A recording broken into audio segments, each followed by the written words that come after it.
Hello and welcome to episode 2 of Intruder, Theatre in the Making.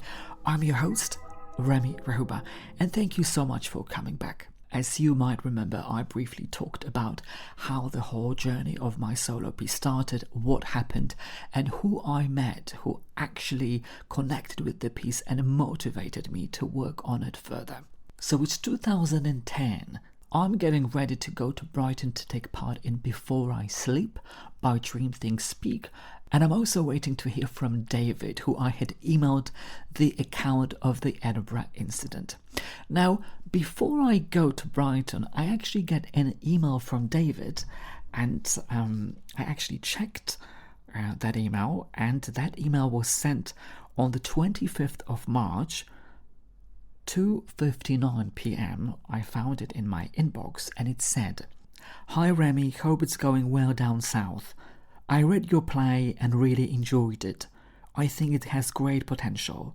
I've been really busy at the Arches, so I will try to send you some more detailed feedback and suggestions in the next few weeks, but just wanted to let you know that I haven't forgotten you. All the best, David."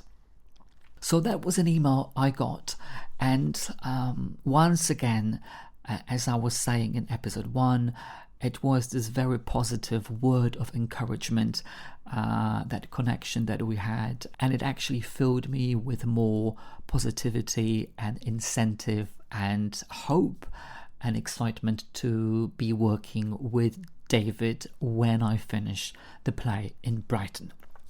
So I go to Brighton to work on the site-specific production. Initially it was to be for only 3 weeks, but because it was so successful, it extended once and then it extended twice.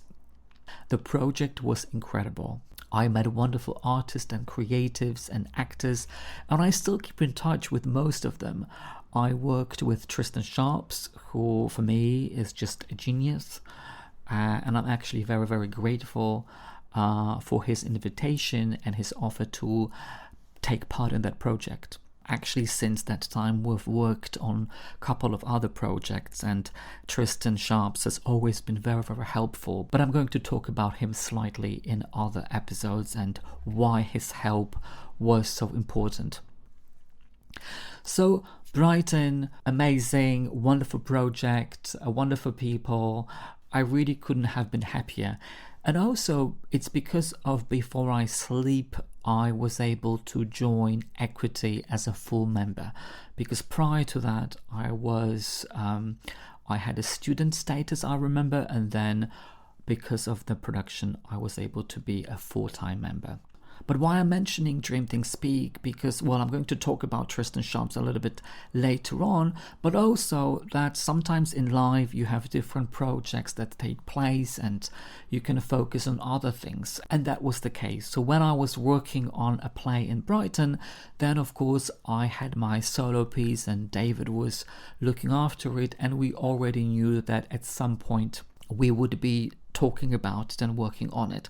And sometimes this is what happens in life. Maybe this is the reason why it took such a long time for my play to be put on, because I had other projects on the go at the same time. And it's fine.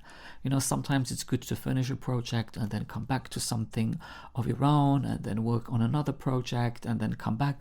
So maybe that's how it is sometimes, and you accept it as it is. But maybe because it was a very personal story, I actually needed the time to work on my piece, and maybe the piece needed that amount of time to be worked on. So it's so wonderful. I'm in Brighton, and then of course nothing lasts forever. Everything comes to an end, and after Before I Sleep finished, I got back to Glasgow full of excitement, positivity, a lot of hype, because the project was so well received and the audiences loved Before I Sleep.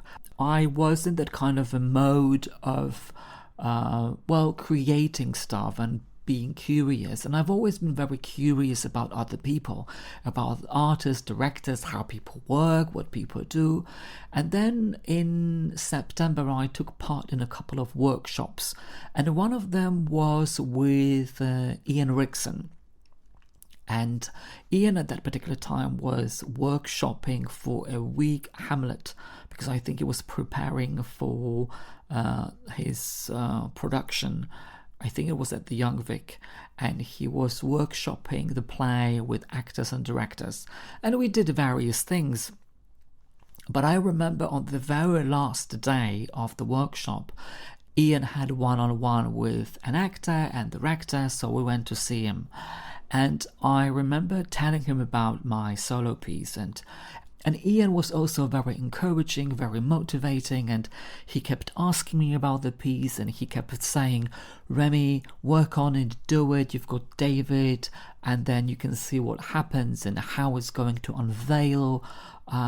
So, as I was saying in episode 1, here we go, once again, there is another person that injected that positivity in me and enthusiasm and kind of encouragement and incentive that, well, that's how it is. This is what happens. That's how you work on certain things, which was very, very important to me. And I was really, really grateful, because it's also that you can tell other people that you are working on your own stuff and you can share something with them, and then sometimes they are interested in that and what you're doing, what you're developing. And for me, at that particular moment in time, it was important to meet people and to get these words of encouragement and positivity, and Ian was one of these people that definitely helped me with my journey. So also at the same time, I thought, well, it would be really, really nice to actually know something more about playwriting. When I was doing my MA in contemporary and classical text, we did work with 3 wonderful Scottish playwrights, and that was David Harrower, Douglas Maxwell, Linda McLean, and we focused a lot on new writing. But I always thought, well, you know what, since I'm actually going to be working on my solo piece, maybe I can find out more about the craft and what it's all about, because I really didn't know much about it. And at that particular time, there was a 3-month course at the Travers Theatre. It was called, I think, the Playwrights Toolkit, and it was taught by Zinni Harris. And it was like a series of classes where we talked about different plays and discussed scenes, and we wrote stuff as well, and we broke down certain scenes, I remember, and talked about structures, and we had homework, and we needed to read plays and films. And I think it was very useful for me when I reflect on it back, because it was the very first step into playwriting, just to being aware of what it's all about, especially as I knew that I would be working with David on my solo piece. But also I thought, well, since I'm going to be applying for funding, definitely it's something worth mentioning, because actually when you look at different opportunities or different competitions, they always ask whether you have any playwriting experience, and it's always good to have something to put in these boxes. Say, I've done this, I've done that. I think it always makes it more credible that you are interested in exploring the craft of writing or screenwriting or playwriting, whatever it is. So at the same time, we finally agree that we're going to work with David. And David at that particular time was an associate artist at the Arches, and the Arches in Glasgow was a very vibrant and dynamic venue. It doesn't exist anymore because it was closed down. I don't remember when, but loads of stuff happened over there. Theatre, concerts, music, everything. A very full of life. So David said, why don't we work on the piece one afternoon? And I was very, very excited about it, because it was the very first time that I was to talk about the piece and we were to do it. And we met, and it was really, really nice to see David after nearly half a year. And I remember that immediately we put it on its feet. I always like doing things. I don't like talking about stuff. I like doing it and trying different things, whatever it is. And this is what we actually did. We read the piece initially, I remember, and then we put it on its feet. And actually, it's very interesting because when I reflected recently, the original structure, how we did it, there is an element of it still in the piece. Maybe when I talk about the full production a little bit later on, you will know why. But actually, some elements of it are still in the final production, although it's a different director. But I remember we put it on its feet. It was very, very interesting.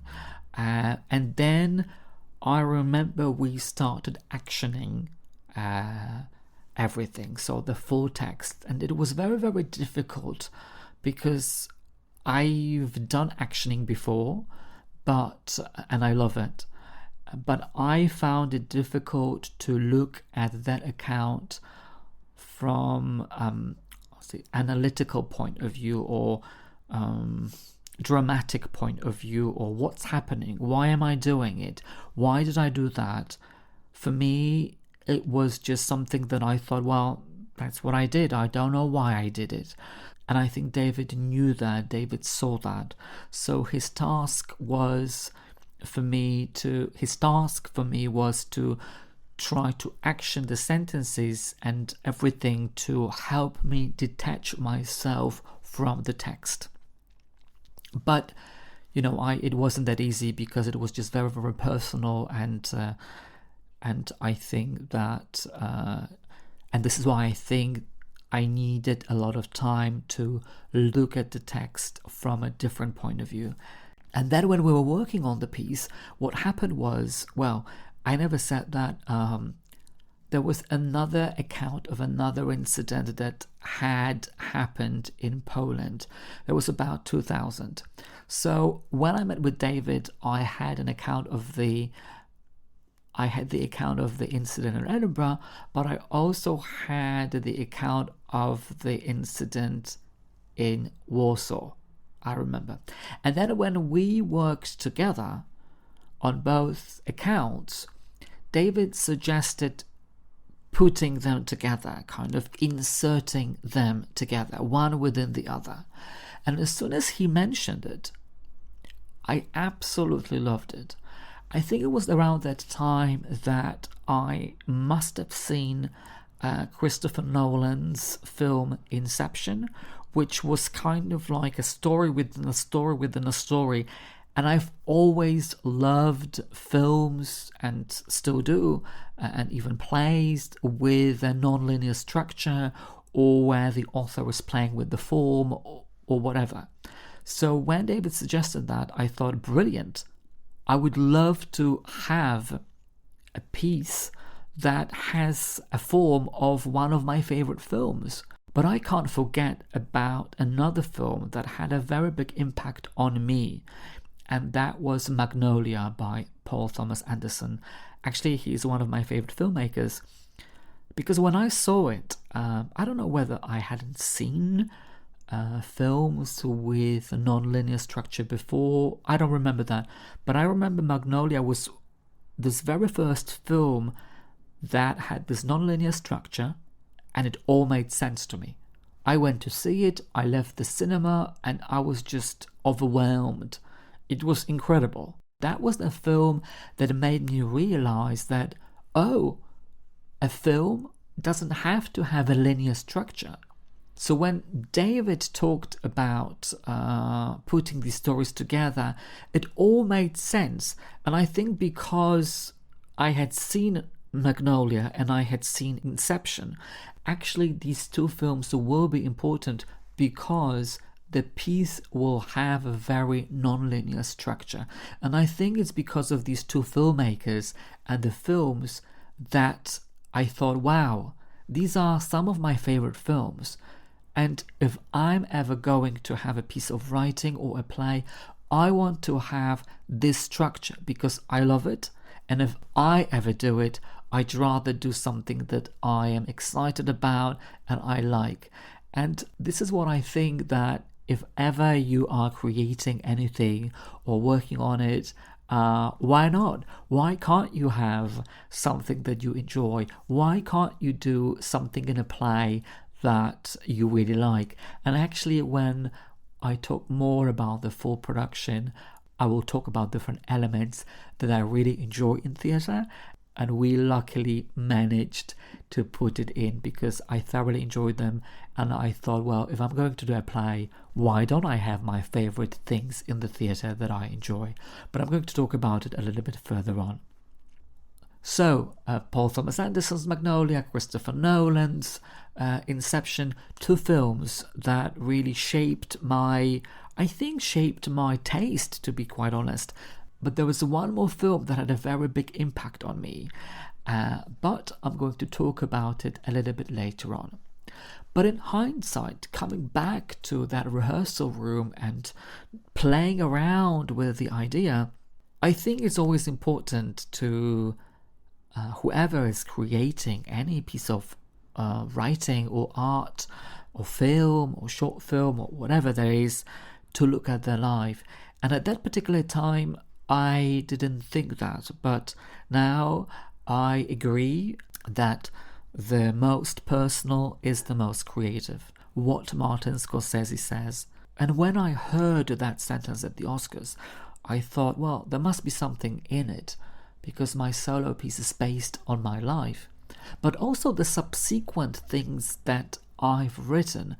And I've written now maybe 70% of my new play, which is also based on my life and an experience of working with autistic children.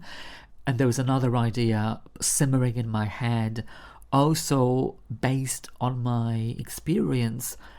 I would always say, you know what, maybe look at your life. Maybe look at some of your personal experiences.